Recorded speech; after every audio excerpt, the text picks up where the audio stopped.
Hey y'all, this is BG Codes and I am bradgarropy. In this video, I'm going to show you how to set up Firebase so that we can later integrate it into our front-end frameworks like React, Gatsby, and Next. First thing you're going to want to do is go to firebase.google.com. Hopefully you already have a Google account, so this should be easy. We'll click Go to Console here in the top right. And first we have to set up a project. So we'll click this plus sign, add project, and let's call this Firebase Setup. It'll ask us if we want to enable analytics, and we'll turn that off for now and go ahead and create our project. This will take a second and then kick us back out to the Firebase dashboard. The dashboard is organized in an interesting way. When you create a project, it can have many applications underneath it. For instance, if you were creating Twitter, Twitter might be the project name, but you would have the iOS app, the Android app, and the web app as applications underneath the project. So it looks like it's ready. Go ahead and click continue. So here we have our project called Firebase Setup, and let's go ahead and add an application.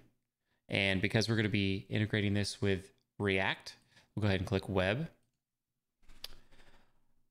For the application, I suppose we'll just name it the same thing, Firebase Setup. And we don't need hosting here. And we'll go ahead and click Register App. Now take note of this configuration because we'll use it later on when we're instantiating Firebase inside of our applications. Let's go to our console. So this is your dashboard. This is the Firebase Setup project with one web application defined. And on the left-hand side, you'll see all the services that it offers. We're going to be concentrating in this build section. You'll see authentication, Cloud Firestore, real-time database, file storage, hosting, cloud functions, machine learning. This is all really great stuff. We're going to go ahead and create a database. Now you might be wondering, what should I choose? Should I choose Cloud Firestore or the real-time database? Well, I'll link an article below from Google comparing the real-time database to Cloud Firestore. But you can think about it like this. Firestore offers the same features as the real-time database, except for it has a simpler data model, faster queries, and it scales better. You can read more in the article. Just think about the real-time database as kind of like version 1 and Firestore as version 2. You'll typically want to use Firestore, and that's what we're going to do here. So we're going to go ahead and click on Firestore and then create database. Now, Firestore has this really cool rules playground where you can define what users have access to what documents and collections.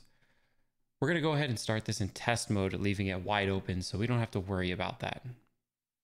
It'll only be there for 30 days and then Google will automatically turn that off. Go ahead and click next. Choose the location. We'll just leave it in US Central for us.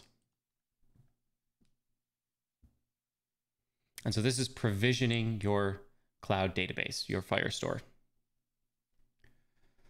Once this is up, we're going to go ahead and set up a couple entries and populate it with data so that we can query it from the front end.